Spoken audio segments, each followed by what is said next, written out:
Imagine waking up with no alarm, no rent, no boss. That was every single morning for 290,000 years of humanity. No job title, no resume, no Monday dread, just life. We think of work as inevitable, as old as breathing itself. But for most of human history, work looked nothing like ours. Picture the Kalahari Desert, dawn breaking over golden grass and thorn trees. A small band stirs, wrapped in animal skins, breath visible in cold air. No one clocks in, no one checks a schedule, they simply wake. The men gather spears, checking points sharpened from stone the night before. The women wake children gently, murmuring about which valley holds ripe fruit today. There is no manager barking orders, no quota, no fear of being fired. There is only the land, the sky, and the deep knowledge passed down. By midday, the hunt might succeed, or it might not, and that's fine. Failure wasn't punished with unemployment. It was simply tomorrow's problem, not today's shame.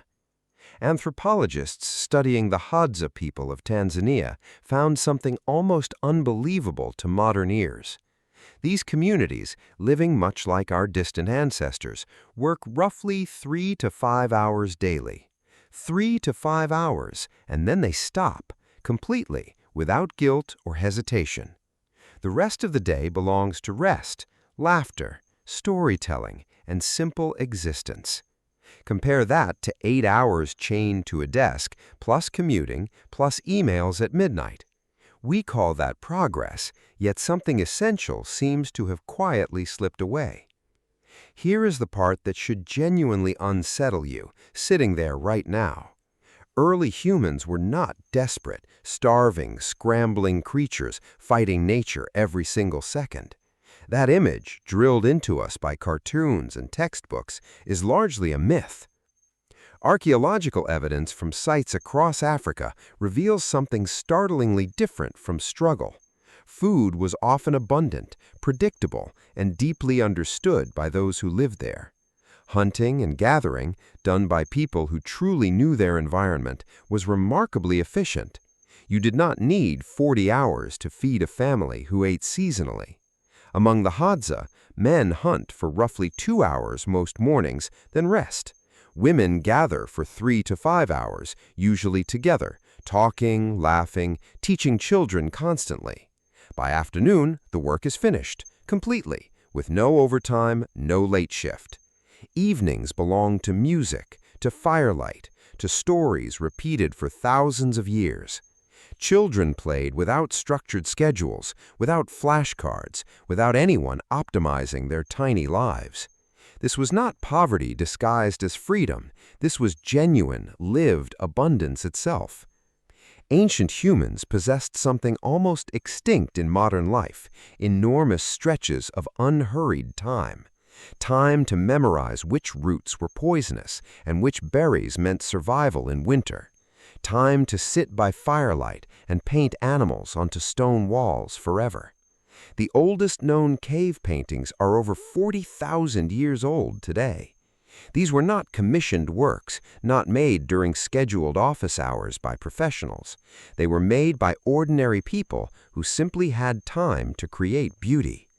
They carved flutes from vulture bone, delicate enough to still play music today. They strung necklaces from shells carried hundreds of miles from distant coastlines. They told stories so powerful that fragments still echo in myths we know. None of this counted as their job. It was simply their entire life. So when exactly did jobs in the modern sense actually begin to exist? The shift arrived roughly 12,000 years ago, and it was not gentle. Agriculture arrived, and contrary to popular belief, it was not an improvement. When humans began farming, something unexpected and quietly devastating happened to daily life. People began working more, not less, and their bodies paid the price. Farming demands relentless labor. Planting seeds, pulling weeds, guarding crops from hungry animals. Fields do not pause for rest, for grief, for a bad night's sleep. Skeletons buried thousands of years ago tell a story bones cannot lie about. Farmers' bones show more stress fractures, more disease, more visible signs of malnutrition. Their teeth were worse, their bodies were shorter, their lives ended sooner, painfully. Agriculture did not make survival easier, it simply made crowding possible for many.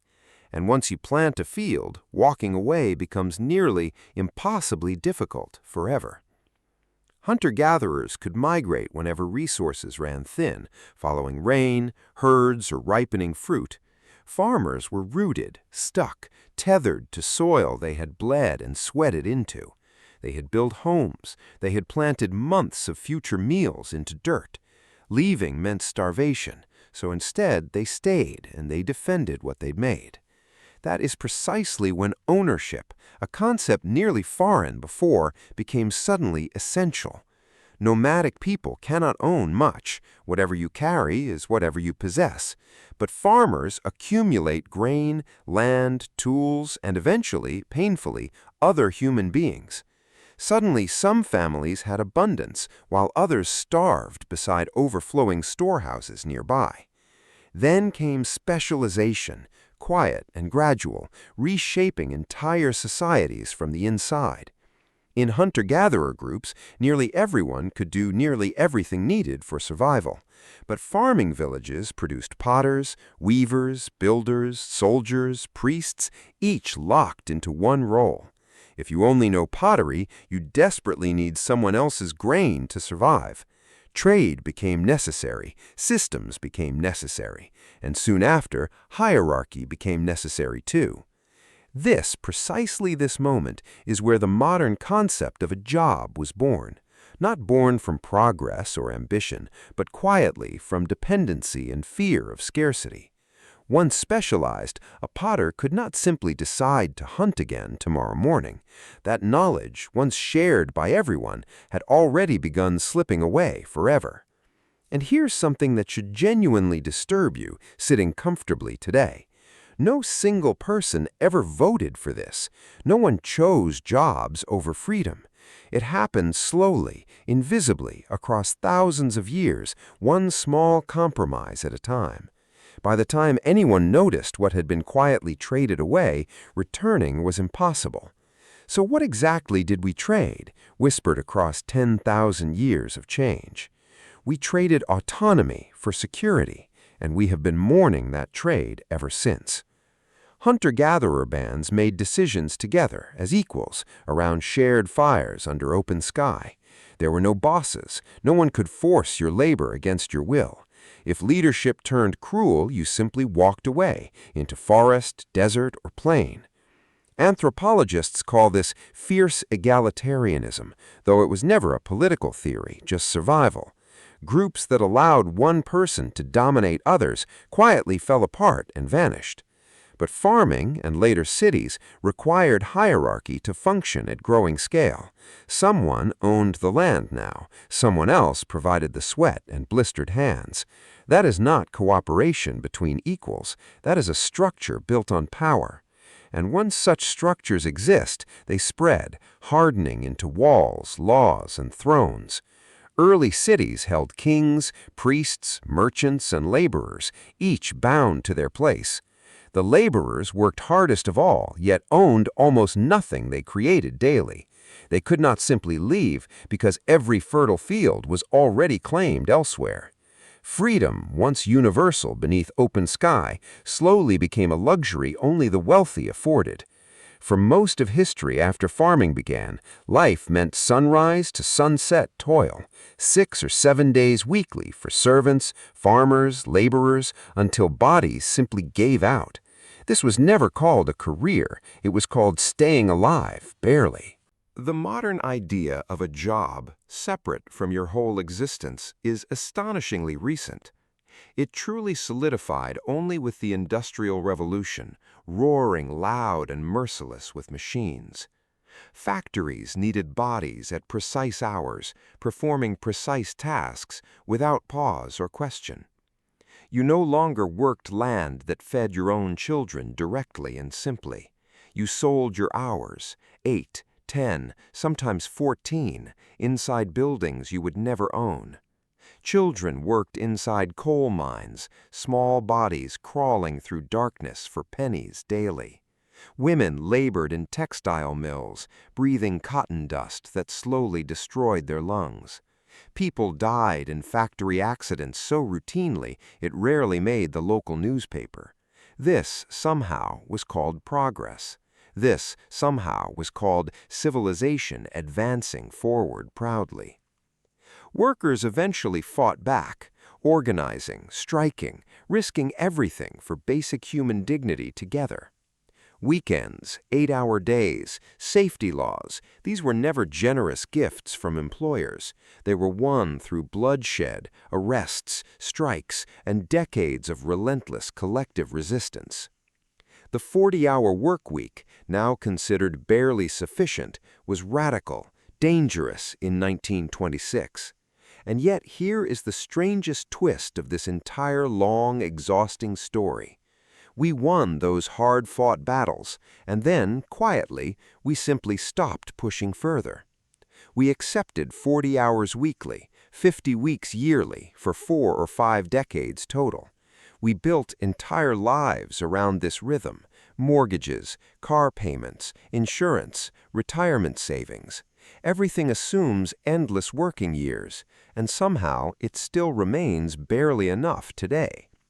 Productivity has soared dramatically since the 1970s, technology promising freedom and leisure.